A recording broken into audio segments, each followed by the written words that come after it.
Hey, how are we doing today? Welcome to Your Successful Retirement. I got a two-parter for you here. So we're gonna start dealing with this issue this time, and then next time we're gonna kind of wrap it up. But we're talking about dealing with financially your adult children, and whether you have adult children or will have adult children someday, or your adult children are starting to have adult children. It's a trend that's been changing a lot. So I want to talk about things that have happened in the last 20, 25 years that's changed things this time. And then next time we'll talk about changes that are coming that you need to be aware of, to kind of give your kids a leg up without enabling them. And that's what we're going to be dealing with a lot is that enablement and where that line is. Cause it's hard. We live in very different times. I think of when my parents grew up and when I grew up, and how my kids are growing up, and it's very different. But this all was kind of prompted, believe it or not, 6 months ago. There was an article in the Wall Street Journal, if you can believe it, holding on to this for 6 months and talking about how 30-somethings, whether those are millennials or Gen Z or whatever they are, 30-year-olds are having a very different experience than their parents in terms of, quote unquote, growing up is getting out in the workforce, getting married, buying a house, having children. And there's a lot of changes, things that are working against them for sure. But there are a lot of changes that are going on that are causing them to hit these milestones that have kind of been a cornerstone of our economic existence for possibly centuries. They're not hitting them, or they're hitting them much later. You're seeing people have children at much later ages. I know that, okay, quick funny story is, 8 years ago, my daughter gets married. This was her, succession plan. So she graduated college in 3 years. She graduated one weekend. She turned 21, I think the following week. And then the week later, she was married. And when I told my parents the previous summer, or she told them, I was driving with them in the car and my mother was verbally berating me. She's too young. How can she do this? This is not going to happen. I said, Ma, you were her age when you got married and I was barely a year older than her. It's different. It was a different time. The reality is, no, it's not. So be aware of that.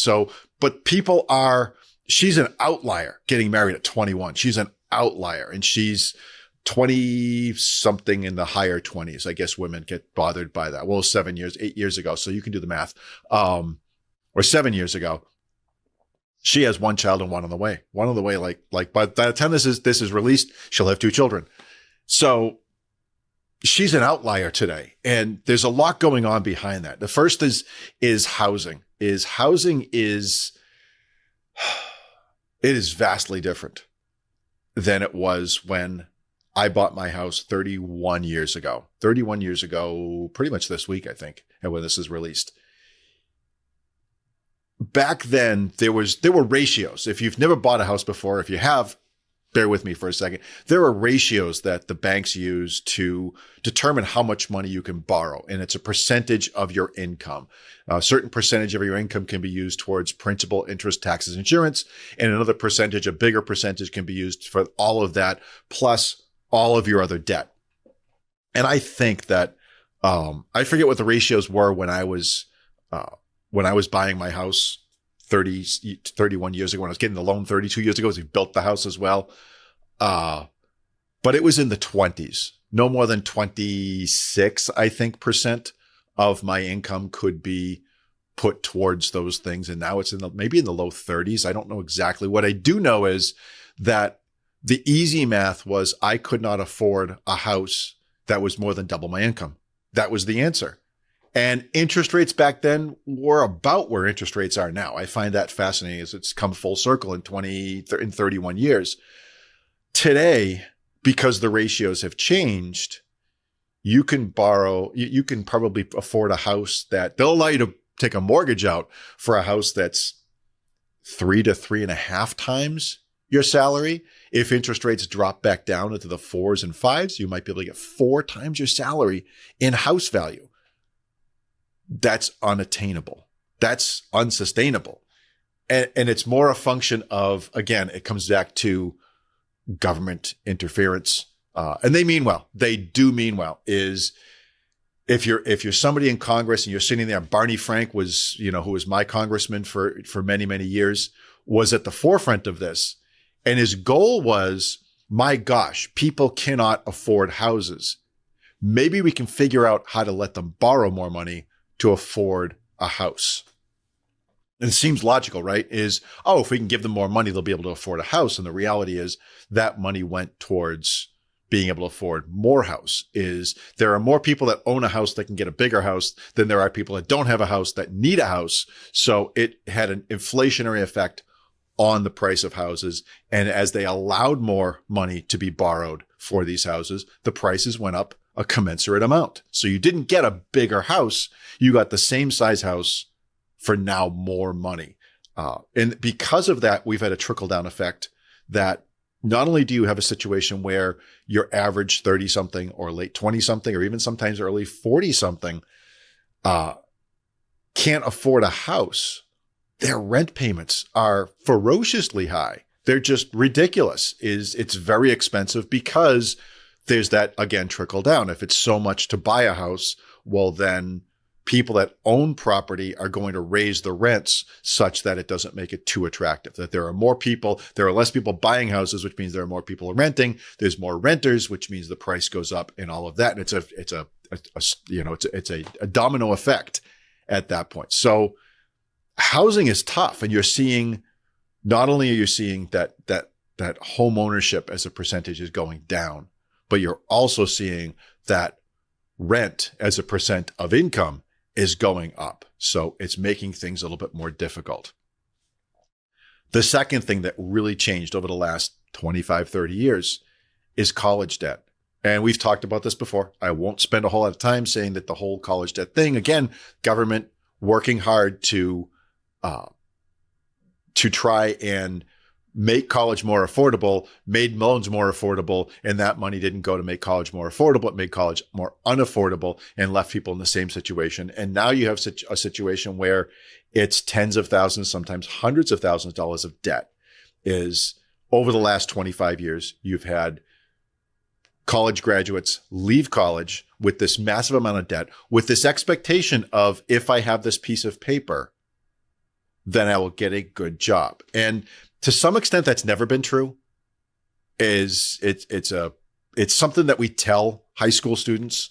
It was told to me 40 years ago almost that was the case. That was what's going to happen. And it's not necessarily true. It still requires a lot of hard work. It still requires a lot of trying. When I'm a Gen X person, I remember when Gen X was in their mid-20s, and we were considered the losers of society back then. We've been unimportant, but the poster child for Gen X at the time was Johnny Depp. And Johnny Depp at the time was doing a great job of getting addicted to heroin. And remember, he didn't wash his hair for like 3 years. He just rinsed it. He had that greasy hair look. That was like the anthem for the generation. These people are losers. We run the country now. Effectively, the 50 somethings run this country. It worked out okay, but we still had to do hard work. And every generation has to realize that just not that piece of paper, but that piece of paper means less today, because it's kind of, I'll give you a good example. Remember maybe 10 years ago that it was a big deal to go to a restaurant and get avocado toast. Oh, that restaurant does avocado toast as a breakfast appetizer. It's avocado toast. Oh, wow. Well, every restaurant has avocado toast now, and it's not because it's not hard. It's toast with avocado and a couple other things on it. It's not hard to do. Because of that, it becomes ubiquitous. I'm surprised that McDonald's hasn't come out with Mikado toast. There we go. It's just so ubiquitous. And the problem is everybody, The percentage of college entrance and graduation grew rapidly over the last 30 years, and everybody walked out with this degree. And what do you do when everybody has the same exact degree? It becomes ubiquitous. It's at the point now, if you watch TV, if you watch regular TV, whether it's on cable or over rabbit ears like we used to years ago, the number one type of commercial out there, and it's annoying. It is so annoying. And we'll have to do a podcast on this someday of why it is and why it's annoying, is drug companies. And it's always drugs that, except for the Ozempics that they're very popular right now, the rest of the drugs, from the most part, you'll look and go, who the heck takes that?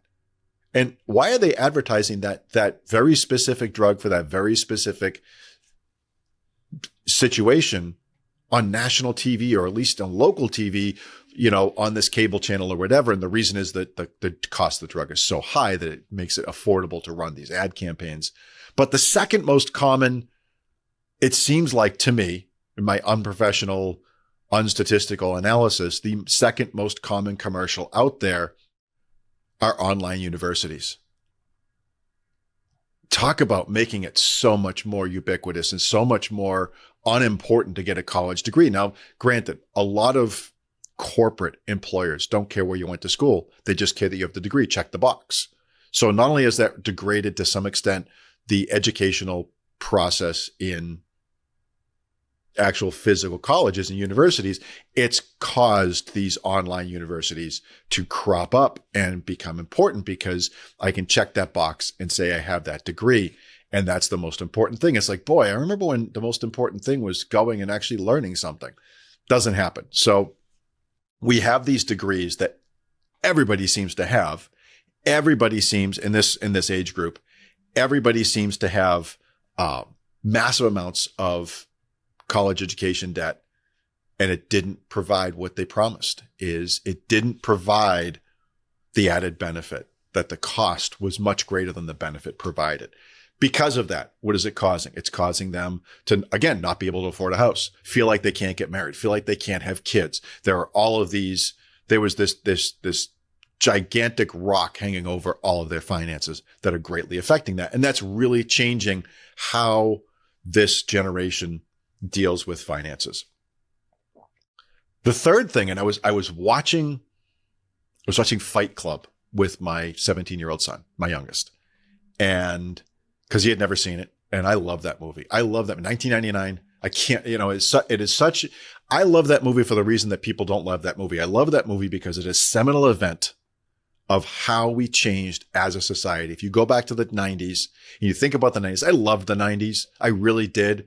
And when my girls were little, so 1999, 2000, what did we do on Friday night? What did you do on Friday night in 1999, 2000? You went to the mall. You went to the mall. It was cool. It was awesome. You went to the stores. You bought stuff. You wandered around. You stopped at Orange Julius and got one of those disgusting Orange Julius drinks, or, went to Mr. Chow's and got the orange chicken, whatever. We ate a bunch of meals at the food court at the mall when the girls were little. And we had a blast. We had an absolute blast. It was probably at least once a month. We would just go on a Friday night just to wander around, and we'd buy something, go to the Disney store. Remember the Disney store was like in every mall, and that just disappeared. And you look at Fight Club as a movie, as a trying to think of the word, just as a place marker for the change in how we thought about things, because the whole point about Fight Club is the stuff you have does not define you.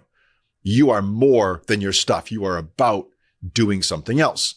And you saw a shift, and you couldn't tell, and people didn't change their life because of Fight Club. But that was just like an anthem for that change. Today, younger people are more about experience than about stuff. They're more about experience than stuff. That's interesting. Vacations are huge. You wonder why places like Disney World, Paris, Rome, Machu Picchu are packed. They're packed with people. There's not that many more people in the developed world to be going to these places. Why the heck why the heck are they all going there? It's because we've changed things. Is the current belief of younger generations is it's experience over stuff. It's having an enjoyment. It's a today. It's a very now feeling. And you're seeing that again reflected in those habits. It's very now focused. It kind of leads to them not growing up. And it's unintended. And we'll talk about the why behind that and kind of where they got there. But you get no house, no spouse, no kids. You might be living in mom's basement. Please, please, please. Hopefully they're not in mom's basement at 30 something. And again, going back to Fight Club, my favorite line is they're just talking about, there is Brad Pitt and Ed Norton are talking about who would you fight, and they're just sitting in the bathroom, just kind of, talking about it. And I forget which one of them says, I'd fight my dad. I never really knew my dad, yada, yada, yada. And they're talking about all of this. And the line comes out. Ed Norton says this line, I can't get married. I'm a 30-year-old boy. And I remember watching that in 2000 pointing to the TV going, that's exactly it. That's exactly it. Is we're slowly creating 30-year-old boys. We're not getting to that place. And my fear at this point for that generation, whether you have them or not, is how prepared are they for the future? Really, how prepared are they for the future? If they're looking at the current always, and they're not thinking about the things that will get them someplace later on, what happens in 30 years when they're trying to retire and they don't have the assets to do so? They don't have the resources to do so. They've never thought about it. It's never occurred to them. I bump into those people in their 50s and 60s now because a small subset of the population will always be that way. And it's heartbreaking to me. And I look and I think, wow, we're going to have a large portion of an entire generation be in that exact situation. And we kind of got to figure that out. So what can we do? I'm going to tell you a hard truth, and you've considered it before. If you're a parent of a 25 to 40-year-old that isn't doing as well as you think, or isn't at the places or near the places where you might have been at that same age, you got to take some blame for it. I hate telling you that, but you do. And I'm going to tell you why. It's not, you didn't do it on purpose. So going back to my parents' generation, that generation be just after the greatest generation, sliding into the early boomers. So just kind of that, even the boomers at that point, they had a unique situation because prior to them, so all the way up to the greatest generation, it was not uncommon for 3, sometimes 4 generations to live together in the same house. Just wasn't uncommon. It was expected. And they were the first generation to go, we're out of here. We're going to the suburbs. We're going to buy a car. We're going to buy a house. We're leaving. We've had it. We're out. And off they go. And they bootstrapped their way out of there. They were able to do it. They got better jobs in the post-war economy. They were able to manage through all of that and get out. And their parents had nothing. They had nothing. My grandparents had $0. I remember when my grandfather passed away, my grandmother had a small amount of money in his railroad retirement. He was a railroad worker, so he got railroad retirement, not Social Security. They had nothing to give. They had nothing to give my parents. My parents had to do it 100% on their own. Everything was about them. Fast forward 25, 30 years or so, give or take, I come into the picture and my parents are doing okay, but not great. And they struggled early on. They struggled a lot early on. Because of that, I had to do it myself for the most part. They definitely helped to some extent, but it was not a ton. It was not necessarily make or break. Like if they don't do this, I can't do it. If they don't help me, I can't get married. We paid for most of our wedding ourselves. If they don't help me, I can't get this house. I borrowed some money from my dad and I paid it back. And I felt that weight over my head the whole time because they didn't have it. My dad really didn't get very successful in business until about I was in college. So making that change, that transition then was very hard for him. It was easier. I have a younger sister who's 6 years younger than me. She had a very different experience. no, no dig on her, but she had a very different experience because she grew up when my father knew he had enough that he was going to be okay and felt that he could help her out more. And she's very successful, all of that. But very different so I struggled. Me and my wife struggled. I remember the day we bought our house. No food in the house. My credit card was maxed out. I had just started my business as well. Not good idea to time all that together. And we didn't have enough money to buy pizza for supper. Pizza was like $8. I didn't have $8. I couldn't spare the $8 after paying the movers and everything else and getting everything moved in. I forget what we had, probably Chef Boyardee raviolis or whatever that we might have taken with us, but there was nothing until payday the next week. That's scary. That's risk. That's difficult. That's uncomfortable. Fast forward to today. You're not in that situation that my parents were in. You're not in most cases. You have a robust 401k. You likely bought your house when I bought my house or just thereafter, and you have this massive amount of equity in it. You have a lot of resources. You have a lot of disposable income, and you watch your children as they grow up and they struggle. And you know in your heart of hearts, and I know in my heart of hearts, if my mother or father had the money, they would have helped more. They would have. I know they would have. If my grandparents had the money, they would have helped my parents more. There's no question. It's not that they didn't love them. It was a situation of resources. We are in a problem here. And the problem is we have resources. We have the money to bail them out. Is just recently my daughter's transmission blew up. They had to buy a new car. They weren't planning on buying a new car now. And oh man, do I help them out? No, I want to help them out. I really do want to help them out, but I need to stay back. I need to let them figure that out. It's very hard. It's absolutely heartbreaking, but I will tell you, go back to the old adage. I'm sure you've heard this before. It actually is true. Is you have a chick that's struggling to get out. You do one of those heat boxes. What do they call them? The incubators for chicken eggs. And you got one chicken that can't get out of its shell. Hey, the poor chicken. The poor chicken. The poor chicken. It's very similar to the federal government with housing prices and college debt, isn't it?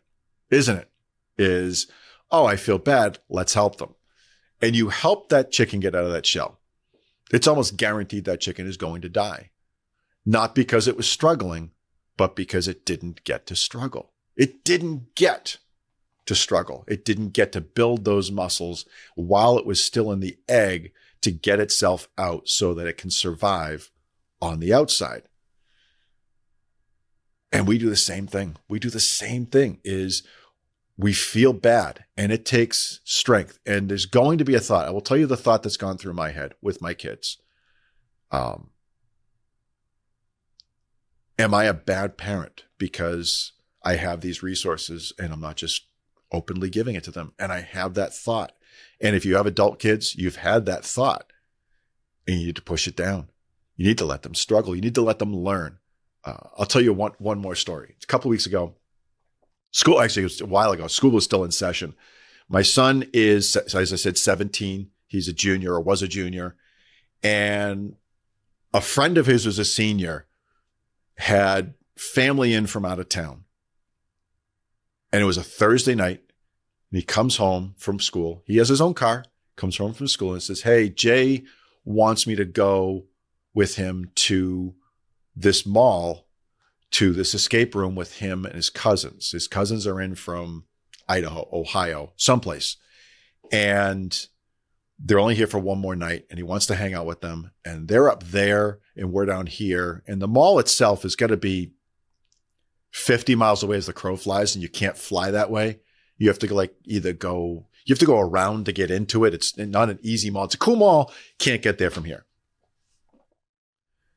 And we get this dropped on us at 5:00. He's leaving at 6 if he gets to go.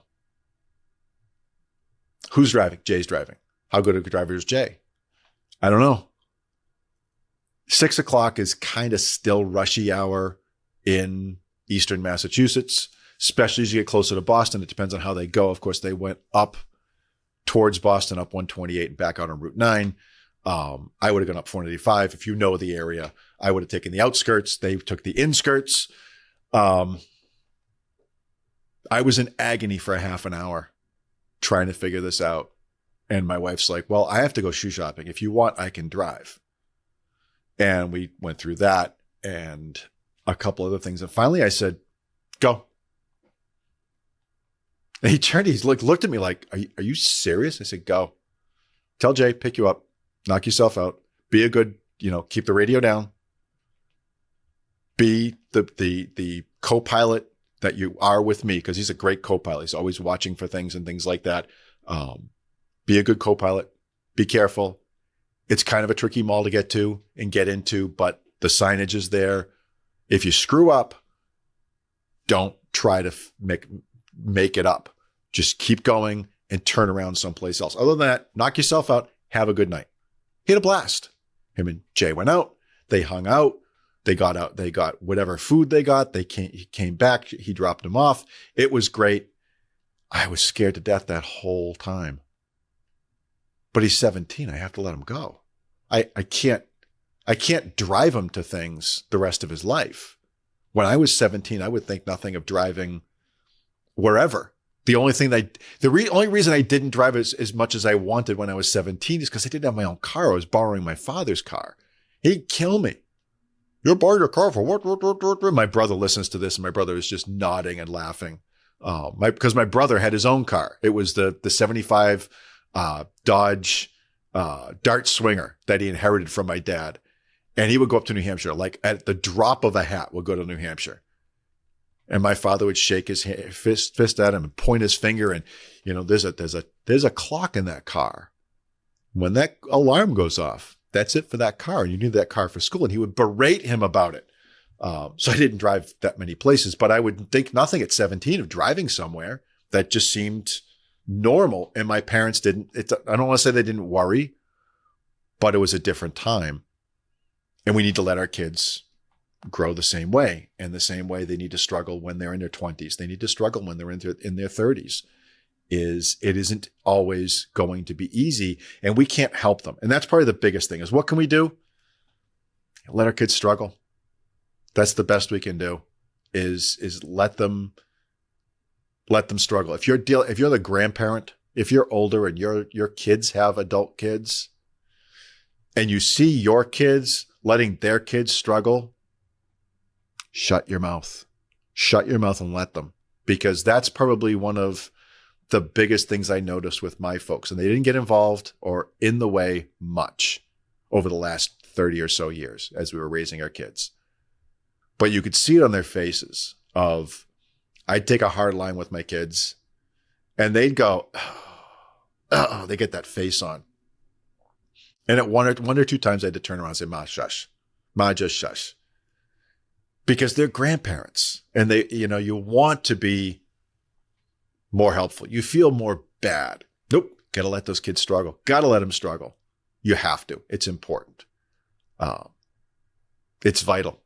They will not survive if you don't let them struggle. I'll give you one more story and I'm done. I promise. Wrap it up with this story is, gosh, it's going to be 10 or 15 years ago. Was meeting with a client at his house for breakfast. He cooked me breakfast if I came over first thing in the morning. Obviously, first thing in the morning. And it was January, and he said, I got a confession to make. I said, okay. He's like, I kind of overspent at Christmas. I'm like, Al, that's fine. Not a big deal. I'm not worried. He's like, can I tell you the story? If you want to tell me the story, Al, that's fine. And he goes on to tell me a story of his son. I forget if the son was the oldest or not, but he has 4 children, a son and 3 daughters. And the son comes and says, Dad, we want this thing. And I forget what the thing was. But the thing was something for the house. And it cost about as much as the whole family's, and he had younger kids, Christmas gifts. I've talked it over with the family. We'd like you to buy this $1,000 thing. And that's about what Dad would spend. We'd like you to buy this $1,000 thing for our house. It would make a big difference for all of us. And the dad goes, yeah, sure. Okay. Al says, sure. Okay. And the more he thought about it as Christmas got closer and closer, because he bought the thing, ordered it online, Actually, probably ordered it by phone. Maybe that long ago, maybe close to 20 years ago now that I think about it. And it comes in and he's looking at the money he's spending on the other 3 kids and their families and goes, can't not give my grandkids presents. So he goes out and buys all of these presents for the grandkids and basically spends $2,000 on the son. He looks, he says, well, that's not fair. I just gave him an extra $1,000 worth of stuff. And he writes a check for $1,000 to the other 3 kids and hands it in. He's telling me this, and he's paid $8,000 on Christmas. And this is, again, 20 years ago. It's a lot of money. Al has the money. That's not the principle of the thing. I ask the most important question of the day. I said, Al, how old is your son? He's 50. I didn't yell, but we had a conversation over the next 2 or 3 minutes where I did all of the talking about if a 50-year-old can't afford his own $1,000, whatever it is, it's not your job as his parent to pay for it. That he's got to grow up sometime, and someday you're not going to be here anymore. And what is he going to do? And it was a complete change in how Al dealt with his kids, thankfully, and was able, when he passed away many years later, he was able to hand his children a reasonable inheritance plus their own savings, and the 4 kids are doing very well because he let them struggle, because he let them do what they needed to do to get by. You know, his son is not a bad guy. He wasn't a bad guy. It was just natural, and it never occurred to him. And his parents were always willing to help. So that's what I got for you today. Let your kids struggle a little bit. It's hard. It's harder on you than it is on them. I will say that. You know, that whole, this is going to hurt you more than it hurts me. Yeah, that doesn't count with punishment. It definitely counts with struggling. So with that, have a great week. Stay safe out there. Thank you for listening to our podcast. Remember, the views expressed are not necessarily those of Successful Money Strategies. All content is for educational purposes only and should not be construed as an endorsement of any third party or their views, or as a solicitation or offer to sell securities or provide investment, tax, legal, or consulting services. We believe the information presented to be reliable, but it is not guaranteed for accuracy or completeness. Investing involves risk, including the potential loss of principal. Hypothetical returns do not reflect actual trading and may not be indicative of the performance of any specific investment. Always consult with a qualified financial advisor before making any investment decisions. Past performance is not a guarantee of future results. Additional information, including management fees and expenses, is provided on our Form ADV Part 2, available upon request, or at the SEC's Investment Advisor Public Disclosure website, https://advisorinfo.sec.gov.